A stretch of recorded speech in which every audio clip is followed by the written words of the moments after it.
Welcome friends, आप सभी का फिर से एक बार स्वागत है हमारे चैनल पे। और आज हम बात करने वाले हैं आज थिएटर्स में रिलीज हुई रणबीर कपूर, अनिल कपूर, बॉबी देओल और रश्मिका मंदाना स्टारर हिंदी फिल्म यानी कि एनिमल के बारे में। तो संदीप वांगा रेड्डी द्वारा डायरेक्टेड फिल्म एनिमल के बारे में अगर बात की जाए तो 3 घंटे 21 मिनट लंबी ये एक ऐसी फिल्म है जहां पर देखा जाए तो हमारे जितने भी फिल्में आती हैं, कमर्शियल फिल्में आती हैं या फिर अच्छी कमर्शियल फिल्में आती हैं, वो सभी फिल्में जो कुछ रूल्स को यहाँ पर फॉलो करती है, जो टेम्पलेट को फॉलो करती है, हर एक चीज को ये फिल्म जो है यहां पर तोड़ने की कोशिश करती है। इवन एक अच्छी कमर्शियल फिल्मों के जितने भी ट्राइड एंड टेस्टेड फॉर्मूलाज हैं उन सभी चीजों को इग्नोर करने की कोशिश करती है और अंत होते होते एक ऐसा एक्सपीरियंस देती है जो हो सकता है कि कुछ लोगों को पसंद नहीं भी आ सकता है और कुछ लोगों को बहुत ही पसंद आ सकता है। कभी देखा है किसी फिल्म के अंदर ऐसा हो रहा हो कि एक एक्टर है जिसको बहुत ही कमाल की एंट्री मिल रही हो, मतलब सीटियां और तालियां बजेगी, एक ऐसी एंट्री दी जा रही हो, उसके बाद उसे एक सुपरस्टार लेवल का जो है एक इंटरवल ब्लॉक दिया जा रहा हो और बाद में फिल्म एकदम से नीचे जाती है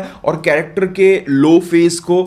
उसके डार्क साइड को जो है एक्सप्लोर करने की कोशिश करती है, उसके साइकी को जो है हमारे सामने पेश करने की कोशिश करती है और कहीं पर भी बिना किसी हिचकिचाहट के वो हर एक चीज हमारे सामने रखती है जो धीरे धीरे धीरे धीरे होते हुए इस फिल्म के टाइटल को जो है जस्टिफाई कर जाती है। और ये धीरे धीरे मैं इसलिए बोल रहा हूं क्योंकि फिल्म की कहानी शुरुआत से ये एनिमल वाले जोन में नहीं रहती है। फिल्म को अगर आप देखोगे तो शुरुआत जो हम सोच के निकले थे कि एक फादर और एक सन के बीच का एक रिलेशन देखने को मिलेगा, एक कॉम्प्लिकेशन देखने को मिलेगा, तो शुरुआत उसी से होती है। पर धीरे धीरे धीरे आप देखोगे तो एक वर्ल्ड बिल्ड होना स्टार्ट होता है, धीरे धीरे कहानी के अंदर वायलेंस आना स्टार्ट होता है, वो छोटे मात्रा में स्टार्ट होता है और धीरे धीरे करके एक पॉइंट पर क्लाइमैक्स आते आते वो इस लेवल तक पहुंच जाता है कि ऑनेस्टली बताना चाहूंगा कि जब क्लाइमैक्स फाइट सीन चल रहा था ना, तो एक पॉइंट है, स्पॉइलर नहीं दूंगा, बट उस चीज को देखते समय शुरुआत में मैंने आंखें बंद कर ली थी। मतलब उस लेवल का वायलेंस जो है ये फिल्म टच कर जाती है और फिर जाके कहीं ना कहीं इस चीज का एक एहसास हो जाता है कि ये जो वर्ल्ड है,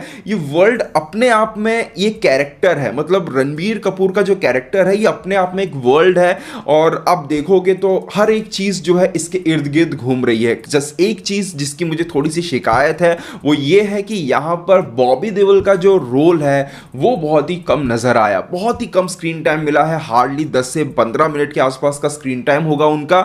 उनके कैरेक्टर को इंट्रोड्यूस करने का एकमात्र मोटिव मुझे फिल्म को देखते वक्त ऐसा लगा कि ये बताना चाहते हो कि डायरेक्टर की इस वर्ल्ड के अंदर रणबीर कपूर का कैरेक्टर एकमात्र इतना वायलेंट और इतना खतरनाक एनिमल नहीं है, इसके अलावा भी जो है बहुत है। और एक पॉइंट पर आप नोटिस करोगे तो रणबीर कपूर को सुनाई नहीं देता है और एक पॉइंट पर बॉबी देओल जो है बोल नहीं पाते हैं। और आप देखोगे तो आम आदमी और जानवरों के बीच में एक जो डिफरेंस होता है वो ये होता है कि आम आदमी और जानवर जो है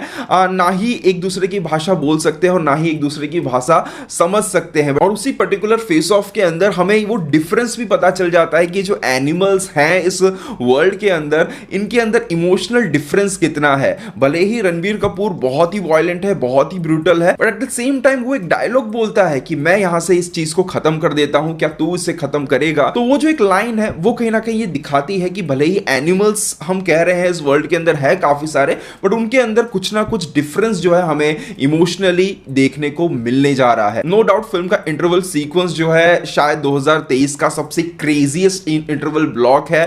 टोटल मैडनेस, जिस तरीके से वो मराठी सॉन्ग बजता है, स्टार्ट होता है और जो गोलियों की बौछारें होती हैं, पूरा थिएटर हिल गया था।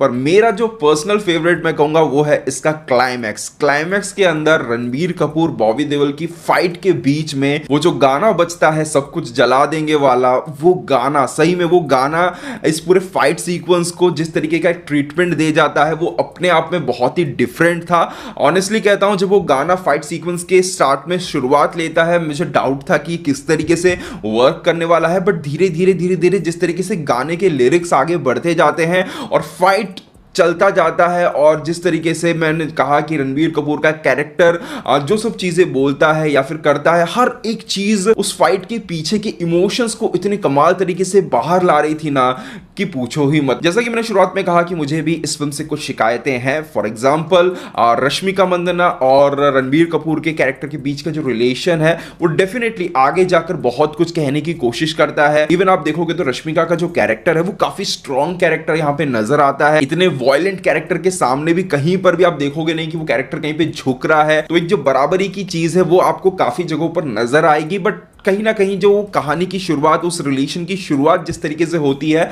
वो मेरे हिसाब से और बेटर हो सकता था, क्योंकि उस रिलेशन को लेकर मैं कहीं पर भी कुछ फील नहीं कर पाता हूं फिल्म देखते समय। दूसरी चीज, बॉबी देओल का जो स्क्रीन टाइम था वो तो निराशाजनक था ही। एट द सेम टाइम वो जितना भी स्पेस उन्हें मिला है, जितना भी टाइम उन्हें मिला है, उसमें उतना ही हमें देखने को मिलता है जितना हमने ट्रेलर के अंदर देखा था। हाँ, उस कैरेक्टर के थ्रू कुछ और चीजें आपको पता चलेगी, बट बहुत ही लिमिटेड था। तीसरी चीज आप देखोगे तो जो यहां पर तृप्ति के कैरेक्टर को सेकंड हाफ में इंट्रोड्यूस किया जाता है, उस कैरेक्टर को लेकर कहानी जो एक मोड़ लेती है, यहां पर रणबीर का कैरेक्टर जो एक मोड़ लेता है, वो चलो आगे जाकर एक पॉइंट पर ऐसा फील होता है कि चलिए इनको अगर ऐसा कुछ करना था तो उसके लिए सही है, चलो ओके है, बट फिर भी ऐसा लगता है कि चीजें उस पर्टिकुलर पोर्शन के अंदर थोड़ी सी फोर्सफुल तरीके से फिट की गई हो, ऐसा मुझे फील हो रहा था। इन सभी चीजों के अलावा जो एक चीज यहां पर थोड़ी सी फील होती है वो ये है कि यहां पर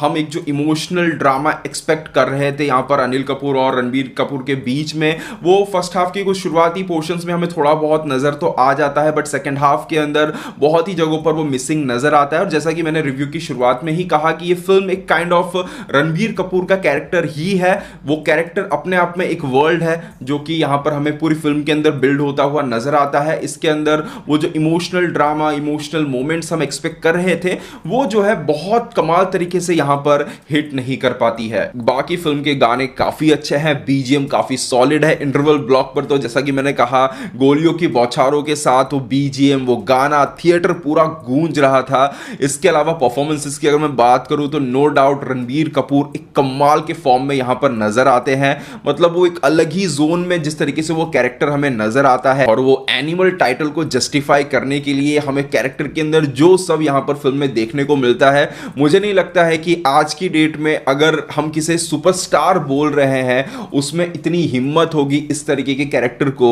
बड़े पर्दे पर प्ले करने की। बाकी कहूंगा कि रश्मिका मंदाना का परफॉर्मेंस ओके था, कुछ बहुत एक्स्ट्रा ऑर्डिनरी तरीके से काम उनसे नहीं निकल पाया है। बाकी अनिल कपूर की परफॉर्मेंस भी काफी बेहतरीन है। बॉबी देओल के पास तो टाइम ही इतना कम था कि उनके परफॉर्मेंस के बारे में क्या बात की जाए, बट जितना भी दिया है उनका काम फिल्म में काफी अच्छा था। ओवरऑल कहा जाए तो फिल्म एनिमल डेफिनेटली एक बहुत ही डिफरेंट एक्सपीरियंस के साथ आती है। डायरेक्टर साहब ने काफी ऐसे मोमेंट्स को क्रिएट किया है जो आज तक कुछ लोगों ने ट्राई तक नहीं किया होगा, बट फिर भी कहूंगा कि अगर एक एक्सपेक्टेशन लेवल की बात करें तो जो चीजें एक्सपेक्ट की थी उस मामले में फिल्म जो है डेफिनेटली कुछ जगहों पर जो है सेटिस्फाई नहीं कर पाती है। बट डायरेक्टर के इतने बोल्ड और ब्रेव अटेम्प्ट के लिए और रणबीर कपूर के कमाल की परफॉर्मेंस के लिए मेरे हिसाब से इस फिल्म को एक बार डेफिनेटली देखा जा सकता है। तो ये था मेरा ओवरऑल ओपिनियन इस फिल्म को लेकर। अगर आपने ये फिल्म देख ली तो आपको फिल्म कैसी लगी है कमेंट सेक्शन में जरूर बताइएगा। मिलते हैं हमारे अगले वीडियो में, तब तक के लिए बाय बाय, टेक केयर।